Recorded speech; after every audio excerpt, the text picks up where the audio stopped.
Olá, espero encontrá-los todos bem.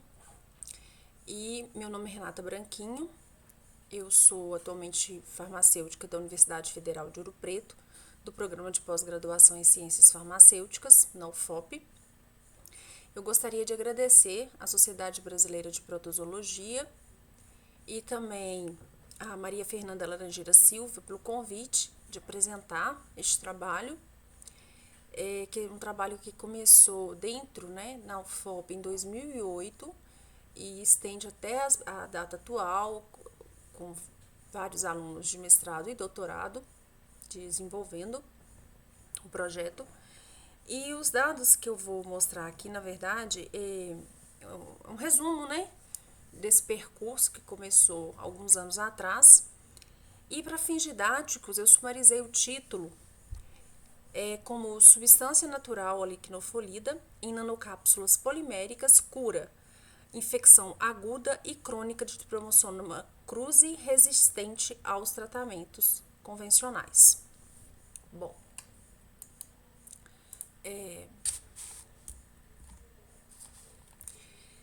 o Trypanosoma cruzi é o agente etiológico causador da doença de Chagas. O protozoário, ele tem um ciclo heteroxênico alternando entre o mamífero e o inseto vetor. No homem estão presentes as formas tripomastigotas sanguíneas, que são eliminadas mediante o rompimento de células infectadas, e as formas intracelulares amastigotas. No inseto vetor estão presentes as formas epimastigotas e a forma tripomastigota metacíclicas, eliminadas durante o repasso sanguíneo. O alvo da nossa quimioterapia abordado aqui serão as formas tripomastigotas sanguíneas presentes especificamente na fase aguda da doença e as formas amastigotas presente preferencialmente na fase crônica da doença de Chagas, que são os alvos, então, do nosso estudo, da nossa quimio. Bom, a doença de Chagas ela é endêmica nas Américas Central e do Sul.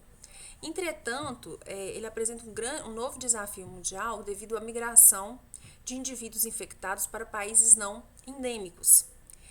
80% da via de transmissão continua sendo a via vetorial, entretanto, outros mecanismos não podem ser negligenciados, e dentre eles a contaminação por via oral, que apesar de ter sempre existido, devido à infecção de aparecimento de novos casos agudos, ganhou um maior destaque recentemente. O tratamento da doença ela se baseia atualmente em dois nitroheterocíclicos, o benzonidazol e o nifurtimox. O benzonidazol é o único disponível para o tratamento da doença no Brasil. Ambos os fármacos apresentam um regime terapêutico extremamente longo, no caso, e às vezes até 4 doses diárias são tomadas durante um dia. Ele é efetivo na fase aguda e na fase crônica recente, com baixa eficácia na fase crônica da doença, como demonstrado aqui por este gráfico. Além disso, há uma grande discrepância nas taxas de cura, com resultados bastante contraditórios. Isso se deve provavelmente a uma variabilidade genética do Trypanosoma cruzi e a resistência de algumas cepas. E os efeitos adversos dos medicamentos, especialmente aqui no caso do benzonidazol, são bastante severos, o que gera um abandono do tratamento por parte dos pacientes. Surge assim, então, a necessidade da busca de novos fármacos para o tratamento da doença de Chagas. Devido à sua alta prevalência, existe mais de 8 milhões de pessoas infectadas em todo o mundo. A América Latina teve um gasto de 18 milhões de dólares por ano devido à alta mortalidade e morbidade de indivíduos chagásicos em plena idade produtiva, a resistência natural de cepas ao tratamento, a baixa eficácia do tratamento dos fármacos disponíveis, principalmente na fase crônica tardia. Ambos os medicamentos apresentam vários efeitos adversos, e há ainda uma melhora na qualidade de vida em pacientes tratados, curados e não curados, consequentemente melhorando o prognóstico da doença. Estudos experimentais demonstraram ainda que a redução da fibrose e da inflamação em animais tratados, curados e não curados né, houve uma melhora da inflamação em animais tratados curados e não curados, similar ao que foi observado já em estudos em humanos, onde houve uma alteração com redução, né, clinicamente. Bem, surge assim, então, também já tem, né, várias estratégias terapêuticas hoje sendo exploradas, investigadas para a quimioterapia da doença de Chagas, como a associação de novas drogas, novos fármacos, o reposicionamento de fármacos, um ajuste do regime terapêutico. E no nosso caso aqui, nós vamos abordar, né, a busca de uma nova substância ativa e de uma nova formulação, que no caso é a liquinofolida associada a nanocápsulas. O Ministério da Saúde, em 2017, fez um estudo que 775 plantas são conhecidas como plantas do futuro, são capazes de prevenir e erradicar várias doenças. Várias plantas já demonstraram atividade anti-T-cruzi, né? E nosso estudo, na verdade, iniciou baseado num estudo por um grupo de pesquisadores da UFMG, que Ares e colaboradores em 96 fez um estudo in vitro, um screening in vitro, com diversas plantas, em que a família Asteraceae mostrou bastante ativa contra o Trypanosoma cruzi. E dessa família, 3 espécies se demonstraram bastante promissoras, né? Dentre elas aqui, o alvo no nosso estudo, a Liquinófora tricocarpo, em que conseguiu isolar a liquinofolida. Assim, o objetivo do nosso estudo foi a investigação, então, da liquinofolida, uma lactona cis-terpênica isolada da Liquinófora tricocarpa.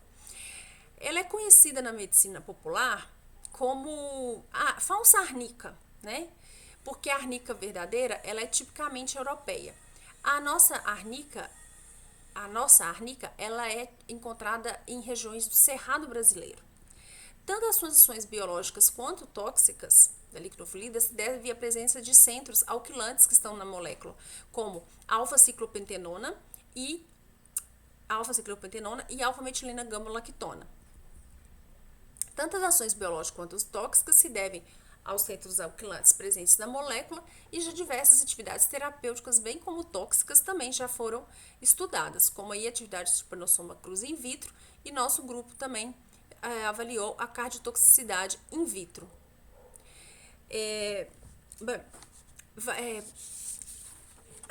Dentre os diversos nanocarreadores,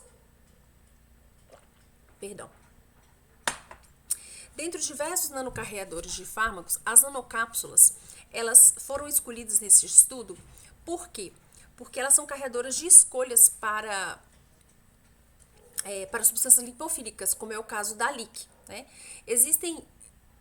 A nanotecnologia hoje ela vem sendo muito utilizada para exatamente solucionar esses problemas de solubilidade, né? E no caso da LIC, que é uma substância lipofílica, ela foi utilizada nesse estudo. Além disso, ela apresenta algumas vantagens terapêuticas, né? Como a proteção da droga, do fármaco, contra a inativação do trato gastrointestinal, a redução da toxicidade, o aumento da circulação dos fármacos administrados por via intravenosa, uma melhora dos parâmetros farmacocinéticos e, por consequência, um aumento da eficácia terapêutica. Vão ser utilizados aqui 2 tipos de polímeros para a produção dessas nanocápsulas. O polímero de PCL, designado aqui para facilidade de nomenclatura como nanocápsula convencional, e o polímero de PLA-PEG, que ele é estericamente modificado, designado aqui para fins didáticos de nanocápsula PEGlada. O polímero de PCL, a nanocápsula de PCL, no caso, após a ser administrado por via intravenosa, ela sofre uma opsonização por células do sistema fagocitário mononuclear, né? Isso é interessante para o tratamento da fase aguda da doença. Já a nanocápsula PEGlada, ela tem uma estabilização estérica na superfície, o que repele a adsorção de proteínas plasmáticas, retardando assim a opsonização por células do sistema fagocitário mononuclear. com consequência a um prolongamento dessas nanocápsulas, dessa formulação, né, contendo leak, há um prolongamento da nanocápsula em maior tempo na circulação sanguínea de uma maneira geral. A proposta do nosso estudo, portanto, foi preparar as nanocápsulas diferentes contendo liquinofolida, caracterizá-la e padronização de um método analítico e bioanalítico para quantificação da LIC.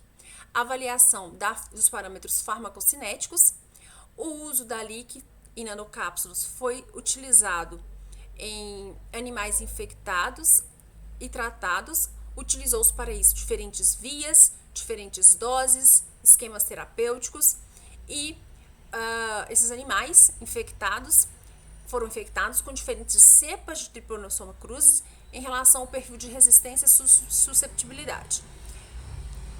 Com tudo isso, o objetivo é o aumento da eficácia terapêutica da liquinofolida em relação aos fármacos atualmente disponíveis para o tratamento da doença de Chagas. Bem, a primeira etapa foi, então, a preparação e caracterização das nanocápsulas. Para a preparação, foi usada a técnica de nanoprecipitação conhecida por deposição interfacial do polímero pré-formado, foi descrita pela primeira vez por Feci e colaboradores em 89, e as nanocápsulas contendo LIC foram desenvolvidas por tanto as convencionais quanto furtivos, por nosso grupo de pesquisa. A técnica consiste basicamente em inverter a fase oleosa sobre a aquosa, mantendo a agitação constante, e os solventes serão evaporados sob pressão reduzida no rota-vapor. Para a caracterização, para a análise de tamanho e índice de polispersão, utilizou a técnica de espectroscopia de correlação de fótons. Ambas as formulações contendo LIC apresentaram um tamanho entre 100 a 250 nanômetros. O potencial Zetra foi avaliada por anemometria de laser Doppler. As nanocápsulas contendo LIC tinham o tamanho de menos 30 a menos 57. Para a determinação da porcentagem de encapsulação, foi utilizada ultrafiltração, ultracentrifugação, quantificado por HPLC, e ambas as nanocápsulas contendo LIC tiveram um teor maior que 90%. Foi feito estudo de estabilidade, as duas formulações foram estáveis, né, com 6 meses de avaliação, e foi feita ainda a avaliação de microscopia de força atômica. Pelas imagens aqui, nós podemos ver que a nanocápsula convencional, ela apresenta mais polidispersa e heterogênea em relação à nanocápsula convencional, PEGlada, que ela é mais monodispersa, mais homogênea do tamanho das partículas, evidenciando assim uma ausência de agregação de polímeros. Foi feito também o desenvolvimento e validação do método bioanalítico para posterior quantificação do plasma do camundongo. Seguiu-se os guias FDA e Anvisa. Todos os parâmetros foram validados e devidamente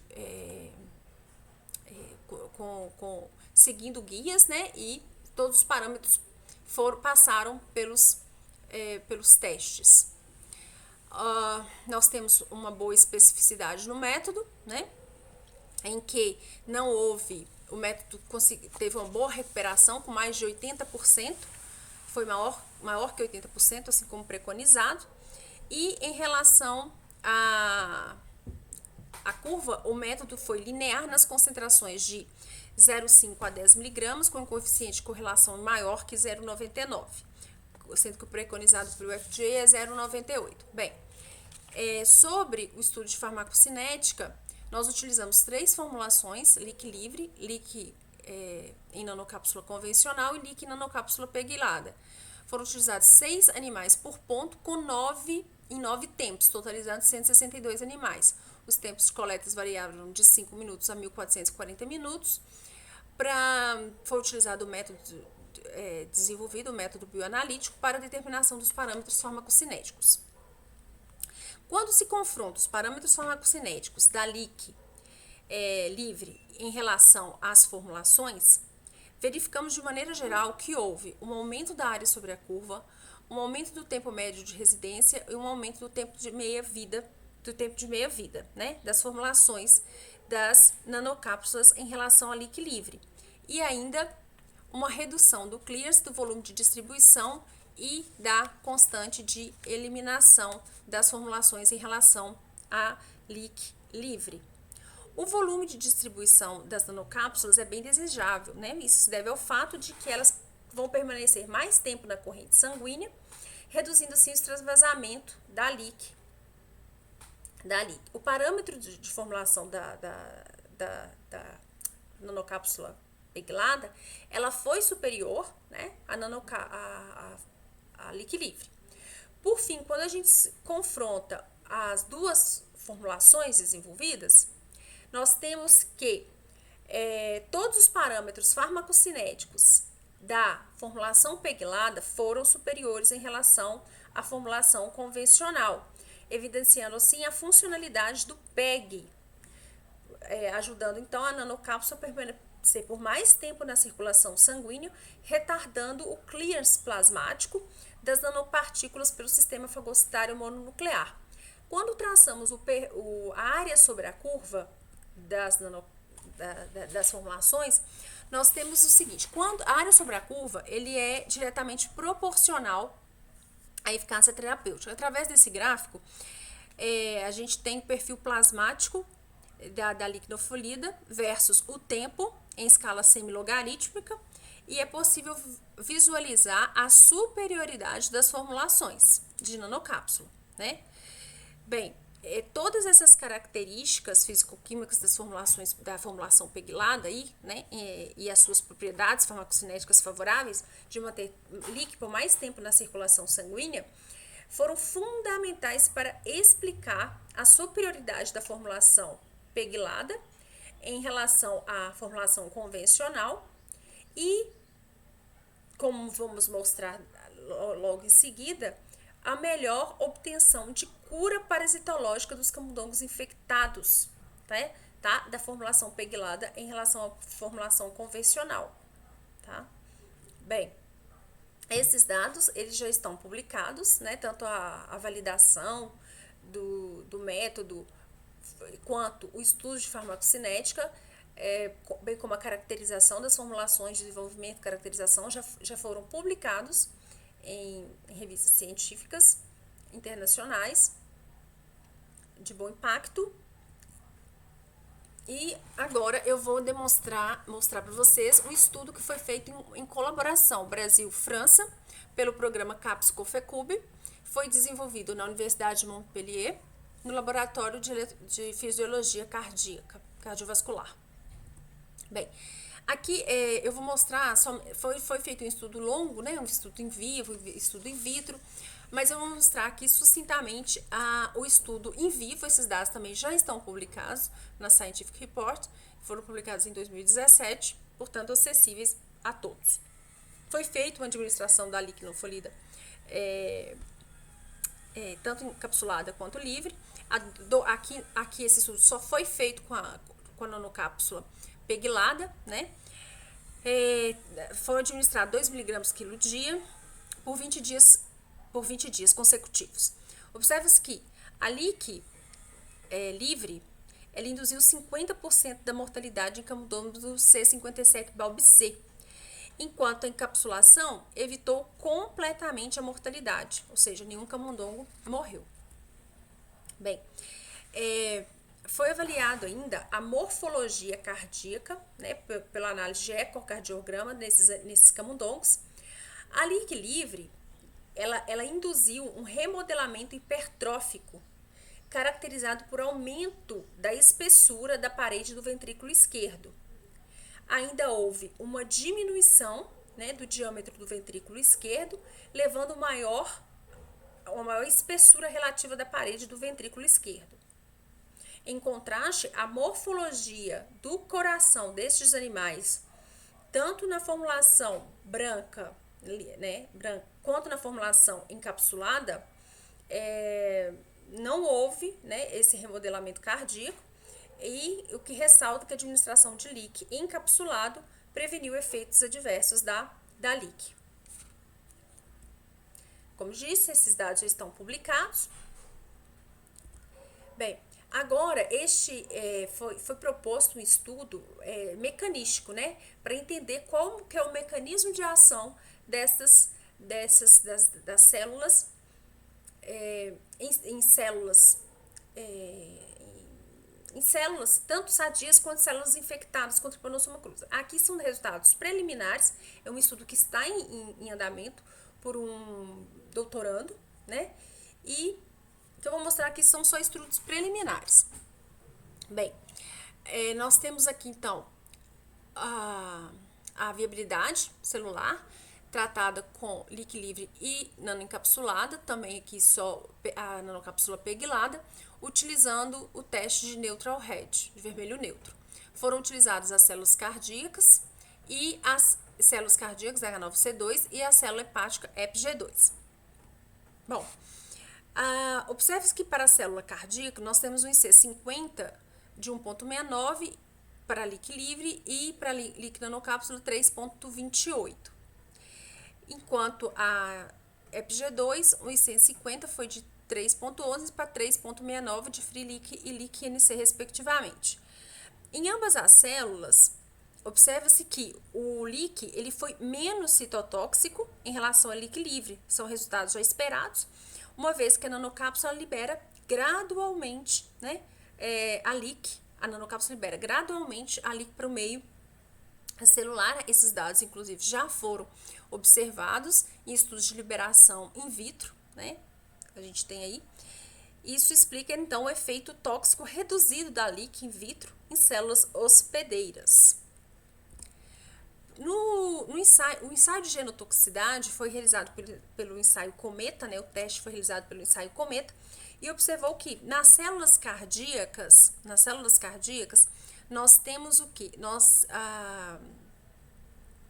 O leak livre obteve, na concentração de 1,67, foi genotóxico, tá? Ou seja, aumentou a intensidade do dano celular nesta concentração. Na EPG2 não houve indicativo nenhum de dano de DNA. Leak livre não tem ausência de genotoxicidade, né? Então, demonstrando mais uma vez a segurança da leak livre em cardiomiócitos nas células H9C2. Foi feito ainda um ensaio de espécies reativas de oxigênio, em que há um aumento na concentração de ROS na leak livre em duas concentrações, 1,11 e 1,67, na linhagem cardíaca, enquanto leak livre e leak nanocápsula aumentou a produção de ROS, porém numa concentração de 3,11, tá? Isso é interessante porque provavelmente esse aumento da produção de ROS aqui, a gente está discutindo, pode ser provavelmente devido à nanocápsula e não em relação à leak, né? Não tem dano de aumento, né, de espécie reativa de oxigênio na linhagem hepática. Então, isso sugere, né, mais uma vez, a proteção da nanocápsula para leak livre, para leak leoforida, perdão. Bem, fizemos ainda um teste de uptake para a linhagem H9C2 utilizando uma microscopia de fluorescência. A nanocápsula foi utilizada também nanocápsula PEGlada. As nanocápsulas foram marcadas com fluoróforo DIL e observa-se que tanto nas infectadas quanto nas não infectadas, elas distribuíram-se no citoplasma. Observou nas não infectadas essa distribuição até mais intensa, né, mais do que na infectada, né? E a fluorescência está bem próximo da região da membrana plasmática das células. As imagens de nanocápsula fluorescente mostraram que as nanocápsulas de PLA-PEG elas foram capazes de atingir o citoplasma das células cardíacas e ainda de interagir com o tripomastigota. Esses ensaios eles estão sugerindo até o momento que a nanocápsula de leak ela pode liberar a leak nos locais alvos desejados, né, em vivo, tanto na corrente sanguínea, atuando diretamente nas tripomastigotas, bem como penetrar na célula cardíaca. São resultados ainda preliminares, porém ainda em andamento. Como conclusão dessa primeira parte, nós demonstramos que líquen em nanocápsula apresentou como uma substância ativa bem promissora e um candidato para o tratamento da doença de Chagas. Esses resultados também apresentam alto impacto já que a nanotecnologia ela protege as células hospedeiras dos efeitos adversos da liquinofolida. Bem, a partir de agora, nós vamos apresentar os resultados de eficácia terapêutica da LIC em animais infectados com diferentes cepas de Trypanosoma cruzi. Então, os animais, eles foram animais suíços, foram infectados por diferentes cepas de Trypanosoma cruzi, com diferentes perfis de resistência e susceptibilidade, desde uma cepa sensível até duas cepas extremamente resistentes, 100% resistentes, colombiana e VL10. Esses animais foram infectados e tratados na fase aguda e crônica da infecção, tanto por via IV quanto via oral. Foram utilizados diferentes esquemas terapêuticos e diferentes doses da LIC livre e das duas formulações de dose de 2, 5, 8, 12 miligramas por quilo dia, bem como benzonidazol. E para a avaliação dos critérios de cura, empregou o critério de cura clássico, que foi exame de sangue a fresco, e traçou-se todas as curvas de parasitemia, hemocultura, PCR e teste sorológico ELISA. Além disso, foi usado métodos alternativos de critério de cura, como histopatologia cardíaca e QPCR, técnica de QPCR do tecido cardíaco. Bom, nos animais infectados e tratados na fase aguda por via IV, nós temos aqui que as formulações elas foram sempre superiores, mas um dado aqui interessante foi para a cepa colombiana, que é o protótipo de resistência. A cepa colombiana é protótipo de resistência de resistência ao tratamento. Observa que para a cepa colombiana nós temos uma taxa de cura de 62% em relação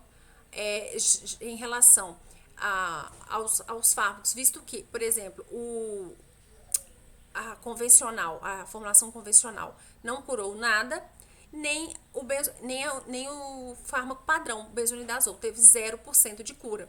Em relação à sobrevida também, a cepa 100% dos animais infectados tratados sobreviveram, enquanto o benzonidazol 62,5% e a convencional 75%. Esse dado aqui foi um dado bastante promissor e motivador. Esses dados eles já estão publicados e agora, né, como tudo que é desejável é um tratamento por via oral, especialmente quando se trata de doença negligenciada. Então, nós evoluímos, né, nosso tratamento para animais infectados e tratados agora por via oral. Foram utilizadas diferentes cepas, como por exemplo a cepa Y, que foi tratada na fase aguda por via oral. Nós temos aqui um resultado de cura igual, tanto para o benzonidazol quanto para a nanocápsula convencional, e uma sobrevida também similar, tanto para a nanocápsula convencional quanto para o benzonidazol.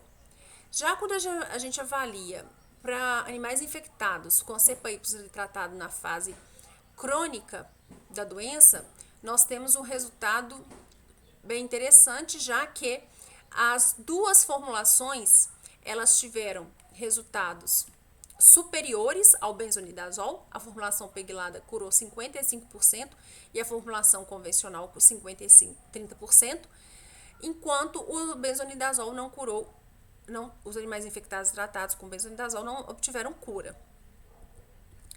Esses dados também estão já publicados, tá?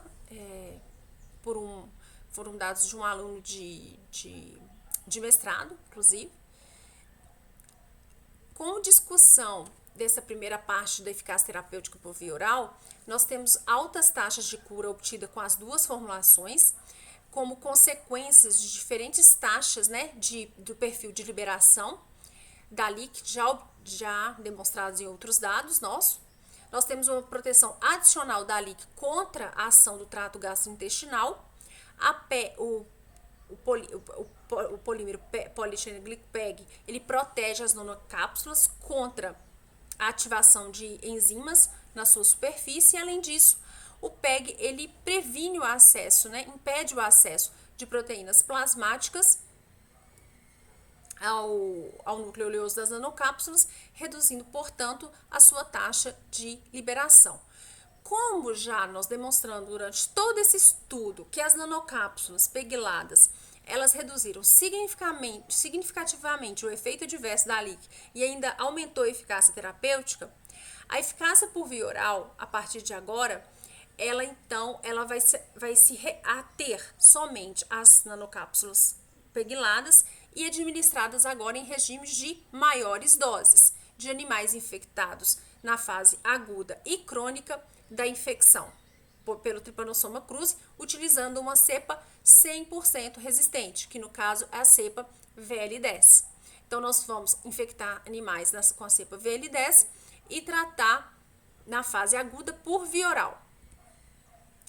Nós utilizamos as doses de 8 e 12 miligramas por quilo dia e observamos que a dose de 12 miligramas teve uma taxa de cura de 75% e uma taxa de uma sobrevida de 100%. A dose de 8 foi menor, 37,5% de cura, 87,5% de sobrevida, enquanto o benzo não curou nenhum animal infectado tratado. Entretanto, manteve uma sobrevida de 87,5%. Quando a gente compara, então, o critério de cura clássico, que é padronizado pelo Ministério da Saúde de 2015, vezes o critério de cura alternativo, que foi negativação de qPCR, nós temos que os resultados de cura pelo critério clássico da formulação peglada na dose de 12 foi de 75%, enquanto que pelo critério de cura clássico nós obtivemos, o critério de cura alternativo, nós obtivemos 100% de cura, né? Os animais agora serão tratados, infectados também continuam sendo infectados com a cepa VL10, só que tratados na fase crônica da doença de Chagas. E nós obtivemos o quê? Que a nanocápsula peglada na dose de 12 miligramas quilo dia, pelo critério clássico, teve 88% de cura. Enquanto, pelo critério alternativo, que é a avaliação de qPCR cardíaca, nós tivemos 100% de cura. E avaliamos ainda que o benzonidazol, não curou nenhum animal infectado tratado, né? A dose menor, né, de LIC também obteve cura, porém a formulação peglada foi realmente muito superior. Esses dados, eles são reforçados tanto na fase aguda quanto crônica pela ausência de inflamação cardíaca, né? Aqui nós temos a nanocápsula peglada na dose de 12, com ausência de inflamação cardíaca, bem como ausência de fibrose cardíaca da nanocápsula peglada na dose de 12 miligramas por quilo, tanto na fase aguda quanto crônica da infecção. Esses dados já estão publicados, né, desde 2020. E nossa carta patente saiu recentemente, né, abordando alguns desses resultados. Ela já está, então, nós temos a nossa carta patente. E como principais contribuições, as contribuições mais relevantes deste trabalho, nós podemos inferir que a cura parasitológica por LIC em nanocápsula em animais infectados com T. cruzi, com cepas resistentes aos tratamentos convencionais, benzonidazol e nifurtimox, tratados durante a fase crônica da infecção, foram bastante representa resultados extremamente originais e em termos de quimioterapia da doença de Chagas, com enorme potencial desta substância para este tratamento. E além disso, o uso do nanocarreador, da nanocápsula, como veículo, né, dessa nova substância ativa da liquinofolida, ela oferece uma grande perspectiva para ser explorada para o tratamento da doença de Chagas, que hoje ela pode ser considerada uma doença global. É uma equipe muito grande, tá, gente? Foram várias mãos, várias mentes trabalhando incansavelmente. Então, aqui são só alguns rostos, assim, de alguns que trabalharam mais diretamente, por mais tempo, né, envolvidos nesse trabalho. Mas é um grande trabalho, desenvolvido por uma equipe muito empenhada, até hoje né? E eu quero agradecer também às agências de fomento e agradecer a todos por estarem presentes aí, escutando. Está aí meu e-mail em caso de dúvidas, em caso de interesse sobre a pesquisa, em maiores detalhes, maiores informações. E para quem não conhece Ouro Preto, fica aí o convite a uma cidade patrimônio histórico da humanidade, a antiga escola de farmácia, que hoje é um museu, e a atual escola de farmácia, né, que está com a sede aqui no campus. E é isso, eu quero agradecer a todos, mais uma vez, pela participação, pela presença, e estou às ordens para qualquer pergunta. Obrigada e até breve.